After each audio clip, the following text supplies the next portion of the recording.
नमस्कार विद्यार्थी मित्रांनो, आपण युरोप आणि भारत अभ्यासत आहोत. भारताचा आधुनिक इतिहास अभ्यासताना आपल्याला युरोप खंड समजावून घेण्यास फार महत्त्वाचं आहे. युरोप मधल्या ज्या काही महत्त्वाच्या घडामोडी झाल्या किंवा जगातल्या ज्या काही महत्त्वाच्या घडामोडी झाल्या की ज्याचा परिणाम आपल्या भारतावर झाला, जो आधुनिक इतिहास अभ्यासताना आपल्याला फार उपयोगी पडणार आहे. मित्रांनो, आपण बघितलं होतं या प्रकरणाच्या प्रारंभी प्रबोधन युग समजून घेतलं. त्यामध्ये आपण धर्मसुधारणा चळवळ असेल, त्यानंतर भौगोलिक शोध अभ्यासले. त्यानंतर युरोपमध्ये आता वैज्ञानिक क्रांती सुरू झाली होती, राजकीय क्रांती झाल्या तिथं. त्यामध्ये अमेरिकन स्वातंत्र्य युद्ध अभ्यासलं, फ्रेंच राज्यक्रांती अभ्यासली, औद्योगिक क्रांतीचाही आपण अभ्यास केला. आता आपण या पुढचा पॉइंट आहे, ज्या औद्योगिक क्रांतीतून भांडवलशाहीचा जन्म झाला, ती भांडवलशाही आज आपण अभ्यासणार आहोत. आपण पॉइंट टाकायचा आहे भांडवलशाहीचा उदय.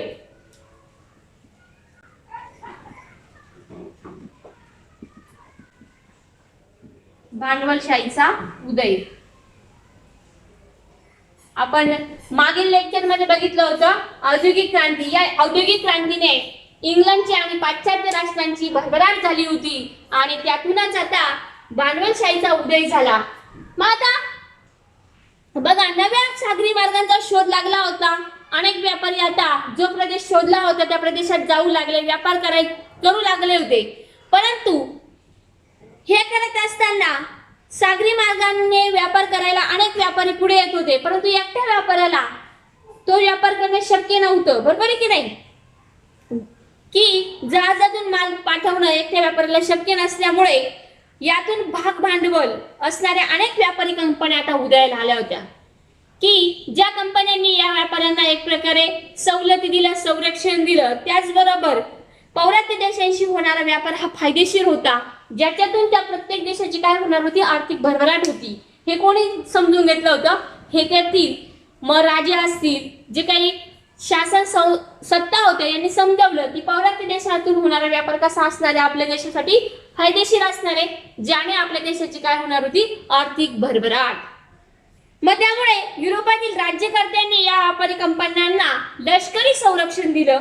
त्याचबरोबर व्यापारी सवलती देऊन या व्यापारामुळे युरोपीय देशांमध्ये आता धनसंचय वाढायला लागला होता. बघा, फायदा झाला त्यांना आणि व्यापार आणि उद्योगधंद्यांमध्ये मोठ्या प्रमाणावर धनसंचय वाढला. या संपत्तीचा उपयोग आता या राष्ट्रांसाठी खूप झाला भांडवल म्हणून आणि भांडवलशाही अर्थव्यवस्थेचा उदय झाला.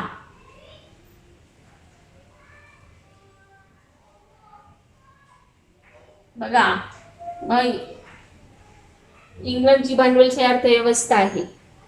मग अर्थव्यवस्थेचा सुद्धा आपण अर्थशास्त्रामध्ये अभ्यास करताना 3 प्रकार पडतात. कोणती? समाजवादी अर्थव्यवस्था, भांडवलशाही अर्थव्यवस्था आणि मिश्र अर्थव्यवस्था. मग अशी ही भांडवलशाही अर्थव्यवस्था अनेक युरोप खंडामधील देशांची आहे. त्याचा परिणाम हाच होता की तिथला जो व्यापार होता, या व्यापारामुळे भांडवलशाहीचा पाया त्यांच्याकडे आधीच घातला गेला होता. प्रचंड आर्थिक भरभराट त्या राष्ट्रांची होती, म्हणून त्यांनी भांडवलशाहीचा स्वीकार केला होता. मित्रांनो, मग अशा पद्धतीनं त्या व्यापाऱ्यांना तिथल्या राज्यकर्त्यांनी लष्करी आणि व्यापाराच्या सवलती दिल्या की जेणेकरून जास्तीत जास्त व्यापार वाढेल आणि व्यापाराला उत्तेजन दिल्यामुळे युरोपीय राष्ट्रांची आर्थिक भरभराट होऊन भांडवलशाही अर्थव्यवस्थेचा पाया घातला गेला. मग त्यातूनच वसाहतवाद निर्माण झाला. पॉइंट घ्यायचा पुढचा, वसाहतवाद.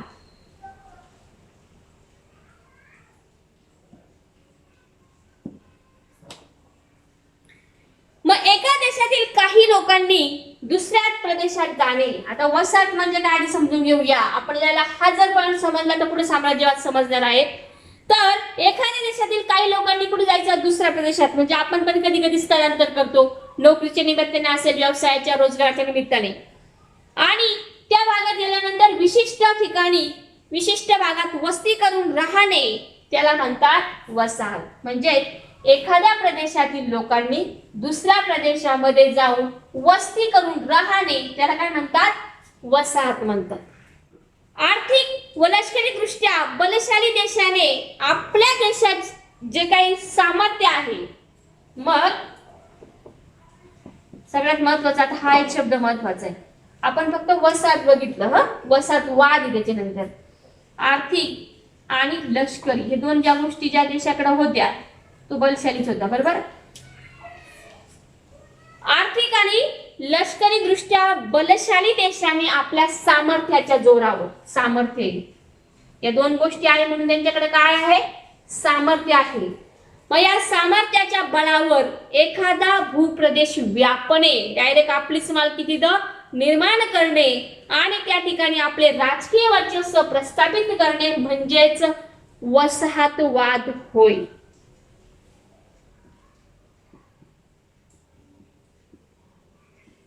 राजकीय वर्चस्व फार महत्वाचं आहे. म्हणजे त्या देशातले सर्व काही कायदे नियम स्वतःच्या हातात घेणं आणि या राजकीय वर्चस्वातूनच काय निर्माण झाला, वसाहतवाद. बघा परत एकदा ही व्याख्या आपण समजून घेऊया म्हणजे आपल्याला वसाहतवाद समजेल. अगोदर फक्त जाऊन वसाहत करणं, बरोबर, पाहुणे आले, एक दिवस पाहुणे, 2 दिवस पाहुणे आपण म्हणतो, ते पाहुणे जर आपल्या घरावरच काबीज केलं तर मग त्यांनी काय निर्माण केलं, एक प्रकारे वसाहतवाद निर्माण केला, बरोबर.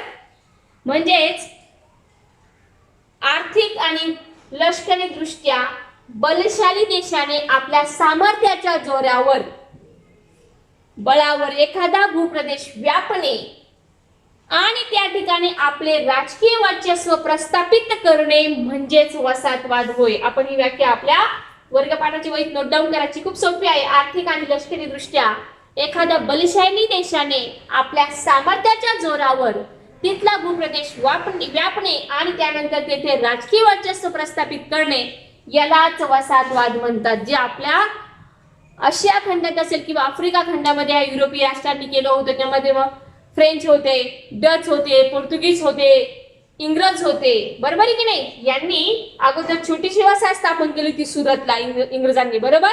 त्या वसाहतीच रूपांतर त्यांनी वसाहतवादामध्ये केलं. मग एक एक प्रदेश कसा काबीज केला आणि एक एक प्रदेश काबीज करूनच पुढे साम्राज्यवाद निर्माण होतो. म्हणजेच वसाहतवादामधूनच साम्राज्यवाद उदयाला आला, जो आता आपण अभ्यासणार आहोत. पुढचा पॉइंटच आहे आपला साम्राज्यवाद. साम्राज्यवाद. आता बघा आपण वसाहतवादाची व्याख्या समजावून घेतली. वसाहतवादातूनच साम्राज्यवादाचा काय झाला, जन्म झाला किंवा तो उदयाला आला. मग वसाहतवादापेक्षा साम्राज्यवाद कसा आहे, मोठा आहे, अजून मोठा आहे, लक्षात ठेवा. त्याची व्याप्ती मोठी आहे. मग त्याची व्याख्या सुद्धा थोडी वेगळी आहे की विकसित राष्ट्राने अविकसित राष्ट्रावर आपलं सर्वांगीण वर्चस्व प्रस्थापित करणे. विकसितच्या विरुद्ध काय येतं, अविकसित, बरोबर, अपोजिट. मग या विकसित राष्ट्राने अविकसित राष्ट्रावर आपलं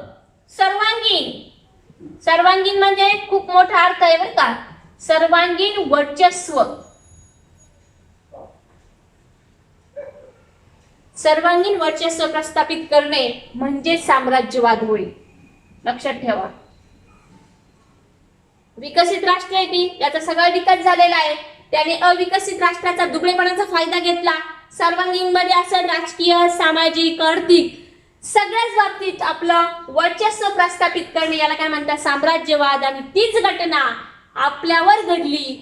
आपलं सर्वस्व इंग्रजांनी घेऊन टाकलं, आपल्यावर सर्वांगीण वर्चस्व प्रस्थापित केलं आणि 150 वर्ष आपल्यावर काय केलं, राज्य केलं, की ज्याचे परिणाम आपण आजही भोगत आहोत. सर्वात जास्त संपत्ती त्यांनी आपल्या मायदेशी इंग्लंडला लुटून दिलं, भारताला, बरोबर आहे की नाही.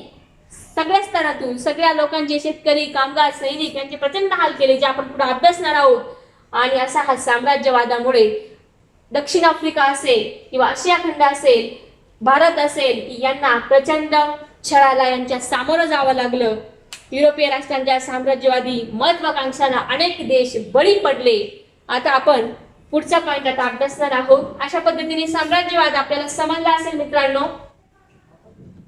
आपण आता पुढचा पॉइंट बघणार आहोत, तो आहे ब्रिटिश ईस्ट इंडिया कंपनीची भारतातील साम्राज्यवाद. बघा आता साम्राज्यवाद अजिबात विसरायचं नाही आपण. आता ब्रिटिश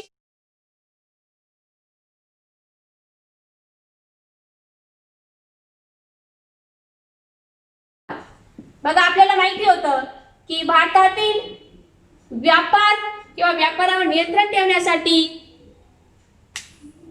ब्रिटिश ईस्ट इंडिया कंपनीची इंग्लंडमध्ये स्थापना झाली होती.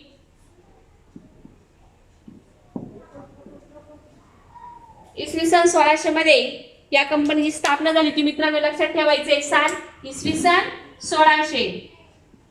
कुठं होती ती कंपनी? इंग्लंड मध्ये होती, पण सगळा कारभार कुठला पाहत होती? भारतातला. की भारतातील व्यापारी मक्तेदारी मिळवण्यासाठी युरोपीय सत्तांमध्ये एक प्रकारे अटीतटीची स्पर्धा सुरू झाली होती. मग फ्रेंच असतील, पोर्तुगीज असतील, हे युरोपीय देश होते, यांच्यामध्ये भारतामध्ये व्यापार करण्यासाठी अटीतटीची स्पर्धा निर्माण झाली होती. आणि इसवी सन 1600 मध्ये ईस्ट इंडिया कंपनीची स्थापना इंग्लंडमध्ये केली गेली. आणि या कंपनीने जहांगीर बादशाह, लक्षात राहू द्या नाव,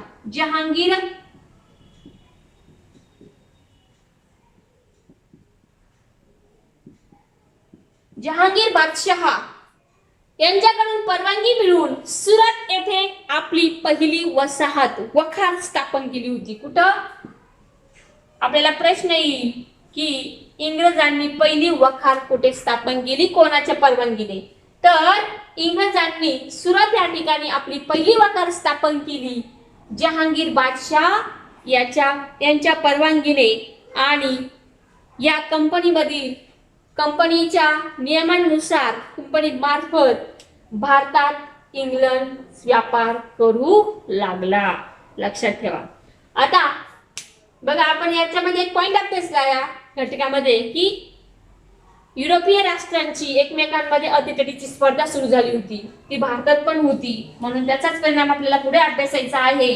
आपला पुढचा पॉइंटच आहे मित्रांनो, इंग्रज व फ्रेंच संघर्ष जो भारतात झाला होता.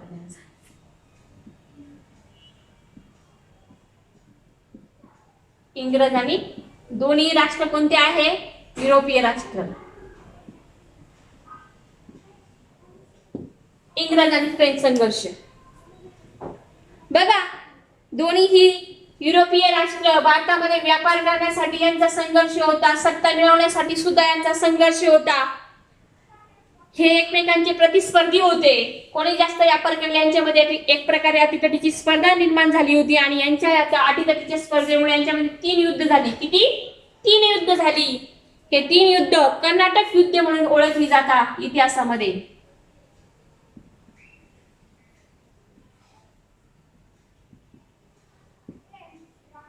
कर्नाटक युद्ध. आणि जे तिसरं कर्नाटक युद्ध होते, या तिसऱ्या कर्नाटक युद्ध निर्णायक होतं. या तिसऱ्या कर्नाटक युद्धामध्ये इंग्रज आणि फ्रेंचांचा पराभव केला. आणि त्यामुळे इथं फ्रेंचांचं खच्चीकरण झालं आणि इंग्रजांचा जय झाल्यामुळे इंग्रजांनी ब्रिटिश ईस्ट इंडिया कंपनीच्या प्रबळ अशा युरोपीय जो स्पर्धक होता तो आता उरला नाही. आणि सगळीकडे भारत एक प्रकारे त्यांना आता मोकळा झाला होता व्यापार करण्यासाठी, कारण फ्रेंचांना त्यांनी या तिसऱ्या निर्णायक युद्धामध्ये हरवलं होतं. आता त्यांना प्रतिस्पर्धी उरला नाही. या 3ही कर्नाटक युद्धामध्ये, म्हणजे पहिल्यामध्ये फ्रेंच विजयी झाले, परंतु नंतरचे दुसरं आणि तिसरं झालं त्यामध्ये इंग्रज जिंकले. आणि इंग्रज जिंकल्यामुळेच इंग्रजांना आता भारतामध्ये प्रतिस्पर्धी उरला नाही. मग आता काय घडलं बघा, पुढचा ज्यावेळेस आता फ्रेंचांचा विरोध नष्ट झाला त्यावेळेस आता ते आपल्याकडे म्हणजे जे काही भारतीय छोटे मोठे राज्य होते, ज्यांचं राज्य होतं, त्यांच्याकडे आता एक एक प्रदेश काबीज करायला कसे इंग्रज सरसावले ते आपण बघणार आहोत. पॉइंट लिहायचा आहे, बंगालमध्ये ब्रिटिश ईस्ट इंडिया कंपनीच्या सत्तेचा पाया. बंगाल. बघा, बंगाल हा प्रांत पहिल्यापासून खूप समृद्ध होता भारताचा. की कोणत्याही परकीय जी सत्ता आली असेल तर तिचं पहिलं लक्ष भारतातल्या कोणत्या प्रदेशावर जायचं तर ते बंगाल प्रांतावर होतं मित्रांनो. ब्रिटिश ईस्ट इंडिया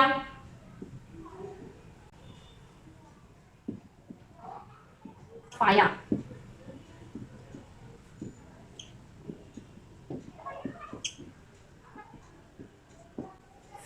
बघा, बंगालमध्ये ब्रिटिश ईस्ट इंडिया कंपनीने आपल्या सत्तेचा पाया कसा घातला. बंगाल हा प्रांत अत्यंत समृद्ध सुपीक होता, त्यामुळे तिथलं जे काही उत्पन्न असेल ते सुद्धा चांगलं होतं. इसवी सन 1756 ला काय घडलं बघा, आधी आपण साल लक्षात ठेवायचं. इसवी सन 1756 बंगालचा नवाब होता सिराज उद्दौला. आपल्या ही नावं लक्षात राहिली पाहिजे. आणि ज्या काही स्पर्धा परीक्षा असतात त्यांच्या दृष्टीने सुद्धा कोण होता हा बंगालचा नवाब. हे जर लक्षात राहिले तर पुढचे जे काही युद्ध होतात ते आपल्याला समजण्यास अतिशय सोपे जातात. आणि ईस्ट इंडिया कंपनीचे अधिकारी या मुघल बादशाहकडून नवाब होता सिराजुद्दौला, परंतु तिथे एक मुघल बादशाह होता. या मुघल बादशाहकडून या बंगाल प्रांतात व्यापारी सवलत मिळवली होती त्यांनी मुघल बादशाहकडून. कोणी? कंपनीच्या अधिकाऱ्यांकडून, या इंग्रज अधिकाऱ्यांनी. आणि या व्यापारी सवलतींचा त्यांनी गैरवापर करायचे ते. हे ज्यावेळेस नवाबाच्या लक्षात आलं आणि इंग्रजांनी नवाबाची परवानगी सुद्धा घेतली नाही. काय केलं तर त्यांनी कोलकात्याला इंग्रजांची एक वखार होती. कुठे होती ती? कोलकात्याला. आता त्यावेळेस कोलकाताचं नाव कलकत्ता होतं, लक्षात ठेवा. आता ते कोलकाता झाले. तर या वखारीला त्यांनी तटबंदी बांधली. काय बांधली? तटबंदी. परवानगी कोणाची घ्यायला पाहिजे होती? सिराजुद्दौला नवाबाची. आणि तो प्रांत नवाबाचा होता, बरोबर आहे की नाही? तो तिथे राज्य करत होता. आणि या तटबंदीची किंवा जे काही व्यापार करायचे त्याचा गैरवापर करत होते व्यापारी सवलतींचा, याचाही राग नवाबाला अगोदरच आलेला होता. तटबंदी बांधली वखारीला, त्याची परवानगी घेतली नाही. त्यामुळे एकूणच बंगालचा नवाब सिराजुद्दौला याने इंग्रजांवर चाल केली. युद्धासाठी तो चालून गेला. कोणावर? इंग्रजांवर. काय परिणाम घडला बघा. चाल केली आणि कलकत्त्याची जी काही वखार होती ती त्यांनी काबीज केली. जिंकला तो. कोण?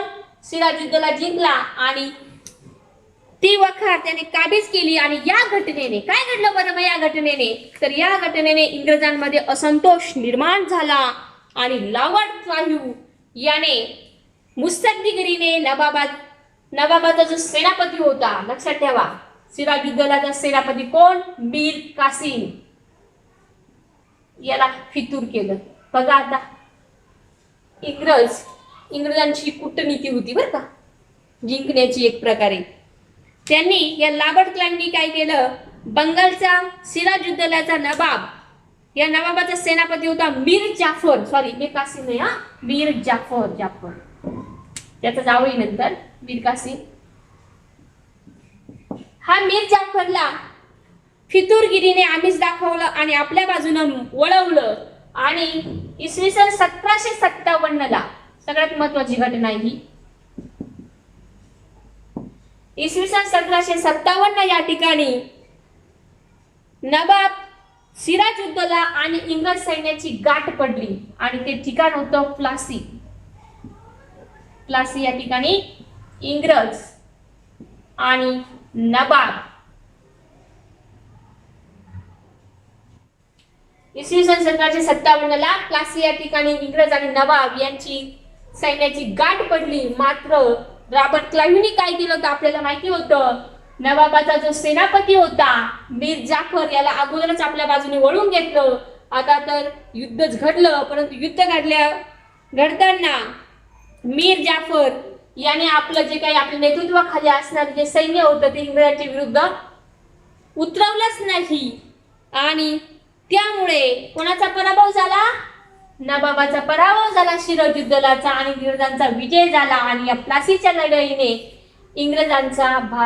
इंग्रजी सत्तेचा एक प्रकारे भारतामध्ये आता पाया घातला गेला. सगळ्यात महत्वाचं. आणि बघा आता नवाबाचा पराभव झाला, परंतु या रॉबर्ट क्लाइव्हने मीर जाफरला काय आमिष दाखवलं होतं? तर ज्यावेळेस आम्ही जर जिंकलो तर बंगालचा नवाब आम्ही तुला करू. आणि त्या अटीखाली आता कोण नवाब होणार होतं? सिराजुद्दौलाचा काय झाला होता? पराभव झाला होता. मग आता नवाब कोण होणार? मीर जाफर. बघा मित्रांनो, मग इंग्रजांच्या पाठिंब्यामुळे आता मीर जाफर बंगालचा नवाब बनला. आणि त्यांना विरोध करताच म्हणजे त्याने परत इंग्रजांच्या काही कारवाई होत्या त्याला विरोध केला. कोणी? मीर जाफरने. मग पुन्हा हे इंग्रज कसे होते आपल्याला माहिती होते. त्याच वेळेस या मीर जाफरचा जावई होता. कोण होता? मीर कासिम. कोण?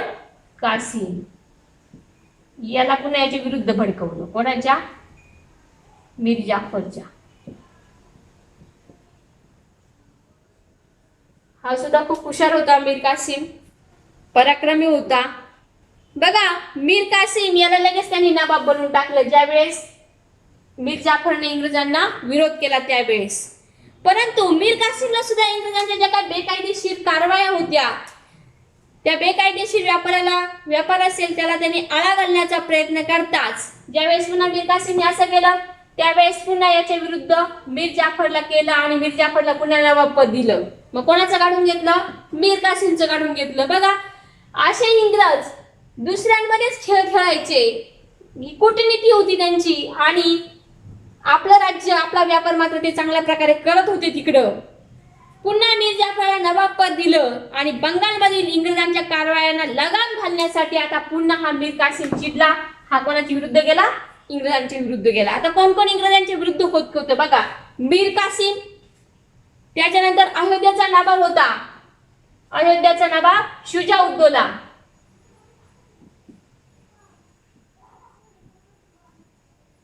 बघा आता दोघ जण ते विरोधी गेलेले बरोबर. त्यानंतर मुघल बादशाह शाह आलम यांना जोडी अजून मुघल बादशाह पण आला. कोणाच्या विरुद्ध? इंग्रजांच्या बेकायदेशीर व्यापार असेल ज्या काही कारवाया होत्या त्यांच्या विरुद्ध आता इंग्रजांच्या विरुद्ध हे एकत्र आले. या तिघांनी येऊन एकत्र मोहीम काढली. या तिघांनी कोणाच्या विरुद्ध? इंग्रज. आणि 1764 मध्ये बिहार मधील बक्सार या ठिकाणी, लक्षात राहिले पाहिजे आपले हे ठिकाण, 1764 भारतीय इतिहासातलं महत्वाचं स्थान आहे. इसवी सन 1764 बक्सार या ठिकाणी, कोणत्या राज्यामध्ये? बिहार मधलं बक्सार या ठिकाणी हे तिघा आणि इंग्रजांच्या सैन्याची गाठ पडली आणि गाठ पडल्यानंतर युद्ध झालं. यात मात्र इंग्रजांचा विजय झाला. या तिघांच्या विरुद्ध कोण विजय झालं? इंग्रज विजयी झाले आणि आता मात्र त्यांच्या सत्तेची मुहूर्तमेढ रोवली गेली होती मित्रांनो. आणि ज्या वेळेस एखादा जिंकतो, जो हारणाऱ्यावर काय लागतो? तह लागतो. त्या पद्धतीने आता हरणाऱ्या राष्ट्रांवर तह लादला गेला. मग अलाहाबादचा तह झाला. यांच्यामध्ये कोणता तह झाला होता? अलाहाबादचा. मग या तहानुसार इंग्रजांना बघा जिंकणाऱ्या राष्ट्राला काहीतरी मिळत असतं, त्या पद्धतीने अलाहाबादचा तह झाला आणि अलाहाबादच्या तहानुसार बंगालच्या सुब्यात दिवाणी अधिकार मिळाले होते. महसूल गोळा करण्याचा अधिकार. हा महसूल गोळा करण्याचा अधिकार ब्रिटिश ईस्ट इंडिया कंपनीला मिळाला. अशा प्रकारे भारतातील इंग्रजी सत्तेचा पाया बंगालमध्ये घातला गेला. दिवाणी अधिकार मिळाले होते. दिवाणी म्हणजे काय तुम्हाला समजलं पाहिजे. महसूल म्हणजे काय? जो काही शेतसरा असेल, कर असेल, तो कर गोळा करण्याचा सर्व अधिकार आता ईस्ट इंडिया कंपनीला मिळाला होता मित्रांनो. यानंतर आपण पुढच्या घटकाकडे जाणार आहोत. आता बघा ब्रिटिश एक प्रदेश काबीज करायला लागले होते. आता त्यांनी बंगालचा प्रांत काबीज केला. त्यांनी लगेच पुढची नजर त्यांची आता कुठे होती बघा? म्हैसूर प्रांताकडे होते. आता पुढचा पॉइंटच लिहायचा आपल्याला मित्रांनो, तो आहे इंग्रज म्हैसूर संघर्ष. इंग्रज म्हैसूर संघर्ष.